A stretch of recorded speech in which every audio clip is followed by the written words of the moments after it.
Oh, ya, muy bien. No, entonces, mil gracias, licenciada, por haberme apoyado. Okay. ¿Qué es la leptospirosis?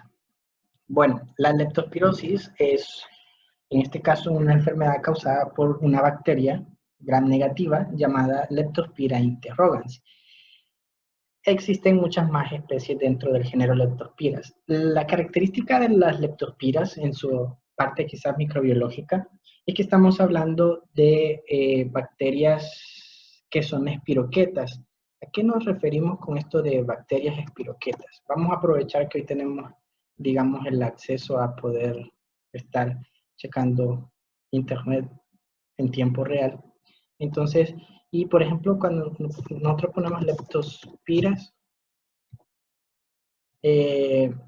son bacterias que tienen esta morfología, esta que estamos viendo aquí. Son espiroquetas. Las espiroquetas son un tipo de morfología bacteriana. ¿Okay? Cuando nosotros nos referimos a tipos de morfología bacterianos, quiero ver.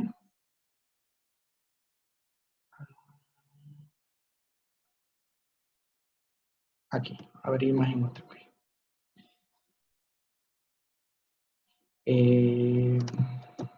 Voy a buscar esto.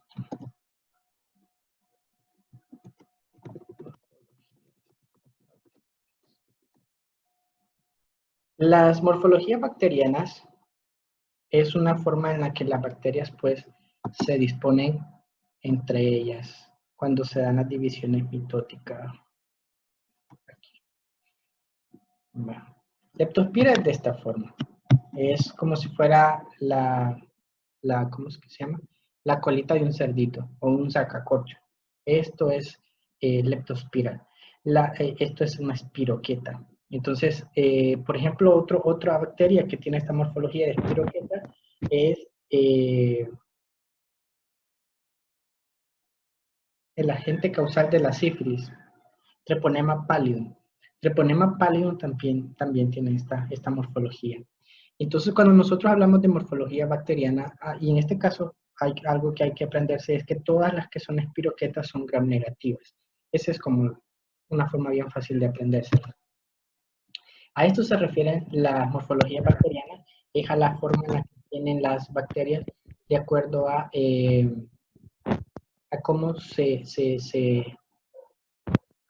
a cómo se disponen una vez sufren divisiones mitóticas. Por ejemplo, estos son los cocos que estamos mencionando en el sentido de que son bacterias únicas, se dividen y se separan completamente. Entonces son coquitos, o sea, tienen forma circular. Los diplococos quiere decir que cuando hacen una división mitótica, pues se quedan pegaditos, sus membranas nunca se dividen, entonces quedan los dos juntitos. Los estreptococos, pues que se refieren a que pues hacen sus divisiones mitóticas, la membrana no se separa por completo en la última fase de división, en la última fase de la división, y entonces quedan unidos en forma de vagones de trenes, son estreptococos.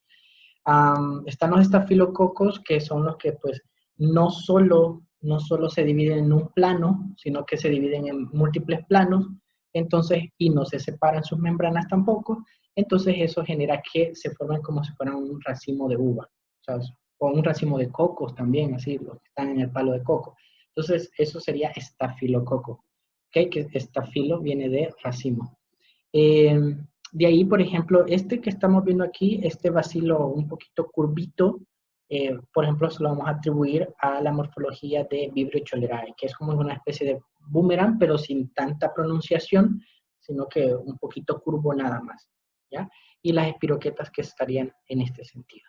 Entonces, estas son las formas en las que nosotros clasificamos a la bacteria de acuerdo a su morfología. Entonces, en este caso, Leptospira interrogans es una espiroqueta. Entonces, por ser una espiroqueta es un gram negativo. Ahora, ¿qué me dice a mí que una bacteria sea gram positivo o gram negativo? Pues me dice el tipo de pared celular que tiene.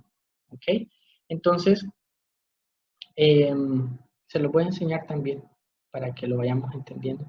Todo esto tiene que ver porque pues todo está concatenado. Cada información que nos arrojan los microorganismos pues determina. Por ejemplo, en este caso, el hecho de que nosotros mencionemos que sea un gram negativo, hace entender también el tipo de antibiótico que se utilizaría, porque los antibióticos en un principio se clasificaron, o ya se hizo más diverso la clasificación porque aparecieron otras bacterias que ya no estaban dentro de estas clasificaciones. Por ejemplo, Mycobacterium tuberculosis. Mycobacterium tuberculosis no se clasifica ni como gram positivo ni como gram negativo. Esta apareció después y pues se descubrió que su membrana celular es distinta y entonces no se puede clasificar como estas bacterias o con esta categoría o esta forma de clasificación que se ha venido utilizando durante mucho tiempo. Entonces, pero estos vinieron a surgir pues ya después. Pero en términos generales, la mayor parte de los antibióticos están divididos entre los que son para gram positivos y gram negativos. Bueno, ¿y qué es eso? Bueno, eso tiene que ver con la pared celular gram positivas y gram negativas. Ok. Y es esto que estamos viendo acá.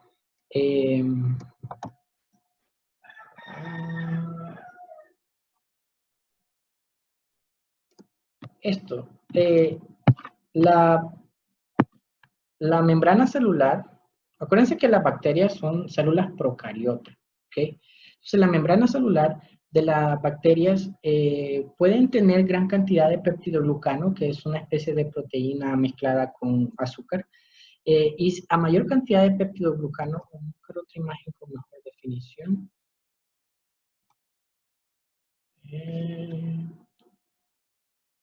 Esta que está acá.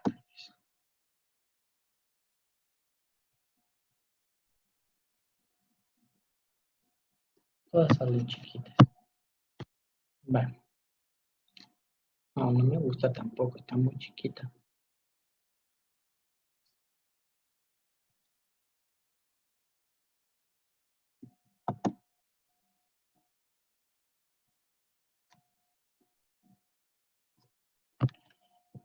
Vale. Esta es la pared celular, esta es una membrana celular y después para allá es pared celular. O sea, la membrana celular es lo que recubre a toda célula y la pared celular, en el caso de las paredes celulares, la presentan las bacterias, que son células procariotas, y también dentro de las células eucariotas, las células vegetales también presentan pared celular. Por eso es que los árboles son rígidos, o los vegetales tienen esa contextura. Entonces, y esto es lo que estamos hablando aquí. La cantidad de peptidoglucano que tengan es lo que determina si son gram positivas o si son gram negativas. Si tienen gran cantidad de peptidoglucano, quiere decir que son positivas. Ya tienen gran cantidad de peptidoglucano. No tienen gran cantidad de peptidoglucano, tienen poquito, entonces son negativas. ¿Ok? Ahorita a este nivel así lo vamos a dejar. Pero ahí hay mucho más por decir. Pero así lo vamos a dejar. Poco peptidoglucano son gram negativas. Bastante peptidoglucano son gram positivas. Y pues esta clasificación surgió hace mucho y gracias a esa clasificación también se fueron administrando los antibióticos. Entonces, porque los antibióticos funcionan a través de la pared celular. Entonces, y el gram positivo o negativo dice pues qué tipo de pared celular poseen. Entonces nos ayudó a clasificar las bacterias y así entonces los antibióticos también. Entonces, desde que uno dice es una bacteria y siempre en toda introducción de una enfermedad infectocontagiosa se va a mencionar el tipo de agente causal y sus características microbiológicas porque va a determinar entonces cómo se va a proceder en cuanto a tratamiento o si implica mayor o menor problemática. Por ejemplo, el hecho de que se diga que es gram negativa, pues ya me dice los antibióticos que se pueden utilizar, pero también me dice que entonces los problemas con las gram negativas es que pueden producir toxinas por su pared celular, que puede funcionar como una toxina. Entonces ya me hace ver pues que desde que yo digo es una bacteria gram negativa, pues tengo unos problemas que las gram positivas no me presentarían. Las gram positivas me presentarían otros problemas. Entonces eso nos ayuda en la categorización y es parte de, casi siempre de las definiciones.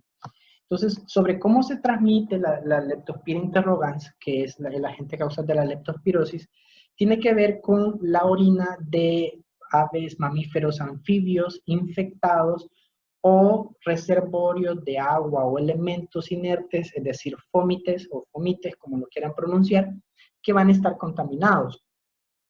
Entonces, pues obviamente con las secreciones emitidas por estos otros animales que mencioné al principio. Es así que, por ejemplo, la leptospirosis también se ha asociado, por ejemplo, a la parte de las latas, donde uno, pues, por ejemplo, no usa pajilla, sino que de beber directamente de la lata, las cervezas o los jugos, las sodas. Y en las bodegas, el hecho de que las ratas anden por ahí, se orinen en estas latas y luego la gente solo las mete al refrigerador. Entonces, si ustedes vienen y lo consumen, entonces se está ingiriendo a la bacteria. Entonces, la leptospirosis, que si bien es cierto, no es una enfermedad que produzca cuadros exacerbados, sí puede peligrar la vida, pero casi como en casi todas las enfermedades, siempre y cuando no se administre un tratamiento adecuado y oportuno, sí se puede llegar a complicaciones, eso sí es cierto. Pero produce un cuadro febril, eh, casi tipo influenza, porque hay malestar general, la fiebre, eh, va a producir escalofrío, puede producir anemia y puede producir problemas hepáticos y todo lo que conlleva tener problemas hepáticos, problemas de coagulación, ictericia, etcétera, a consecuencia del metabolismo de la bacteria en estos órganos, porque se va a ir a alojar a ellos. Así como en los animales va a estar apareciendo en la orina la bacteria, así también va a aparecer en nosotros los humanos, porque pues la bacteria va a ir y va a llevar a cabo su metabolismo a nivel del riñón. Entonces se va a estar multiplicando y entonces va a estar apareciendo también en el orín del ser humano. ¿Es infectante? Sí, sí es infectante. Lo que pasa es que obviamente para nuestro caso no es que vamos a tener así como que un contacto con la orina, pues excepto a los trabajadores de la salud o del laboratorio, pues sí tienen contacto con estas muestras. Entonces, pero desde ahí, caso contrario, pues no va a representar mayor cosa. O pues, sí, también, por ejemplo, que una laguna, una persona infectada, orine y por ahí ande otra persona bien cerquita y tenga una lesión tenga una lesión en la piel y esto favorezca que la bacteria entre. Porque sí, una característica es que para que entre un microorganismo, esto no es excepción de leptospira, esto es para todos los microorganismos. Nuestra piel es nuestra barrera de defensa y solo puede entrar un microorganismo si esta no está intacta. ¿Qué es que no esté intacta? Que exista una laceración, una herida. Si existe una laceración, una herida, entonces sí va a poder entrar microorganismos como en este caso, el hecho de andar una herida y andar en el agua y el agua está contaminada con la bacteria y se transmitiría entonces, sí podría entrar en nosotros. ¿Por qué no mencionamos piscina? Bueno, porque el hecho de las piscinas implica cloro y la cloración de las piscinas pues hace eso, evitar que microorganismos puedan estar viables dentro de esta agua clorada, porque el cloro sería tóxico para el microorganismo y se moriría. Entonces ahí piscinas no las metemos en cuenta, tiene que ser lago, laguna, en donde el agua está estancada, ese es otro factor.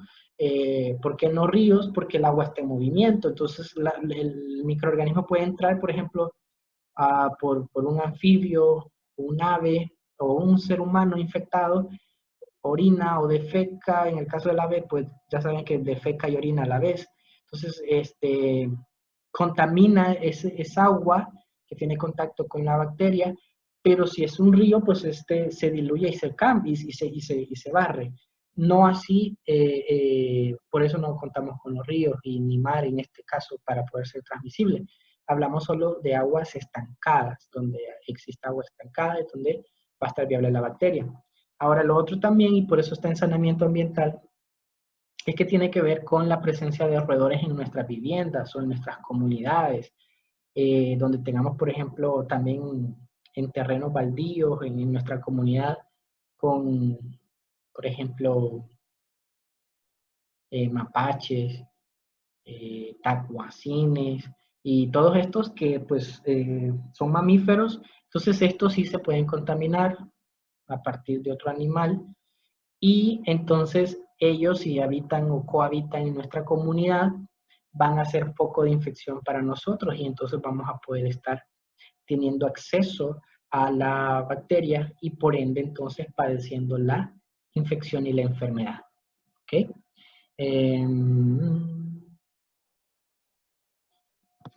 Sigamos. Entonces quedamos claros quizás con la parte de la sintomatología. Puede ser un cuadro bastante benigno, pero es una infección bacteriana. La mayor parte de los casos necesitan, por no decir que todos, van a necesitar el tratamiento de antibióticos para poder contrarrestar los efectos o la sintomatología que esté produciendo la bacteria. Puede llegar, si no se recibe tratamiento efectivo y pronto, la bacteria puede avanzar y llegar hasta partes bastante críticas como las meninges. Cuando ya entonces estamos hablando de que un microorganismo logra llegar a la cabeza, y en este caso a las meninges, que son las capas que recubren al cerebro, entonces estamos hablando de una meningitis bacteriana y eso pues pone en peligro la vida de la persona y deja consecuencias de por vida. Si causa daños pues a nivel cerebral por el proceso inflamatorio o el proceso infeccioso en sí, puede dejar secuelas de por vida en la persona, retraso mental, problemas para el habla, de coordinación, motrices, de memoria, etcétera, etcétera. ¿Okay? El periodo de incubación no es un periodo de incubación muy largo, es un periodo de incubación moderado y andamos alrededor de las 2 semanas, entre la 1 y 2 semanas.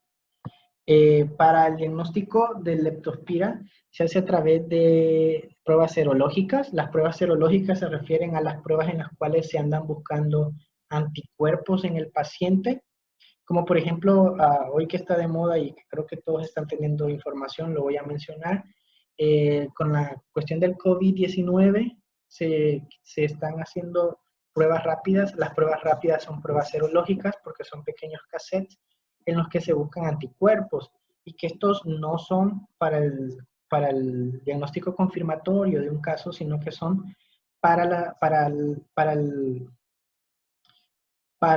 peritaje de la existencia de casos en la comunidad que nos arrojen datos epidemiológicos. ¿En qué sentido? Pues nos sirven para poder saber si la población está infectada. Bueno, la población ha estado infectada, mejor dicho, porque la prueba serológica nos arroja los anticuerpos y estos nos estarían indicando que la persona padeció la enfermedad y se recuperó y que por eso tiene defensas. Acuérdense que el anticuerpo no se forma si no se ha tenido contacto con el antígeno. Esa es la lógica de esto. Para que yo tenga anticuerpos, quiere decir que he tenido contacto con el antígeno. ¿Ok? Un anticuerpo no se forma si no se ha tenido contacto con el antígeno. Eso es un dogma. Entonces, la prueba rápida de COVID-19, por ejemplo, que se está empleando es una prueba serológica porque lo que busca es anticuerpo. Entonces, lo que me dice es que el paciente tuvo la infección y se recuperó. Entonces, en el caso de leptospirosis, se investiga la presencia de IgM, porque también dentro de las pruebas serológicas tenemos dos tipos de anticuerpos que podemos investigar. Podemos investigar los anticuerpos IgG y los anticuerpos IgM. Los anticuerpos IgG son los anticuerpos de fase crónica. Son los anticuerpos que me van a aparecer cuando yo ya estoy en una etapa de varios días de desarrollo de una enfermedad. Por ejemplo, ya llevo más de 5 semanas con la misma enfermedad. Entonces es ahí cuando me van a aparecer los anticuerpos de tipo IgG. Pero los anticuerpos que salen al principio,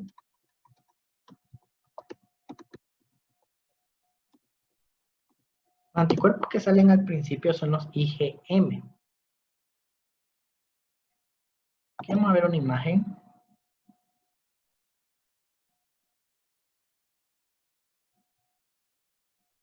Todas las imágenes salen chiquitas. Ok, esto. Los anticuerpos IgM son pentaméricos, se refieren a que tienen cinco estructuras, 5 sitios de unión. ¿Ok? Entonces, los anticuerpos IgM son anticuerpos de fase aguda y estos son los que van a aparecer aproximadamente allá por la tercera semana de infección. Y que me aparezcan quiere decir que he tenido contacto hace poquito con el microorganismo. Y esta es la primera forma de defensa humoral que ha producido mi sistema inmunológico. Ya después de la fase aguda, pues se entra a la fase crónica y ya en esa fase crónica pues aparecen los IgG, ya estos que están acá, que son los anticuerpos que van a quedar como anticuerpos de memoria, o sea, aquellos anticuerpos que van a quedar ahí presentes en mi sangre para que si otra vez tengo acceso al microorganismo, entonces estos entren inmediatamente a atacar al microorganismo en cuestión y entonces no se produzca la enfermedad. O si se produce la enfermedad porque no hay una inmunidad total, sino que una inmunidad solo parcial, entonces se padezca la enfermedad pero sin la sintomatología en su máxima expresión, sino que voy a padecer una sintomatología un poco más tenue, más débil. No voy a sentir toda la fuerza de la infección, de la enfermedad. Entonces, el tratamiento va a ser obviamente el uso de los antibióticos porque es una bacteria. Y bueno, pues ¿cómo se puede prevenir lo que ya hablábamos?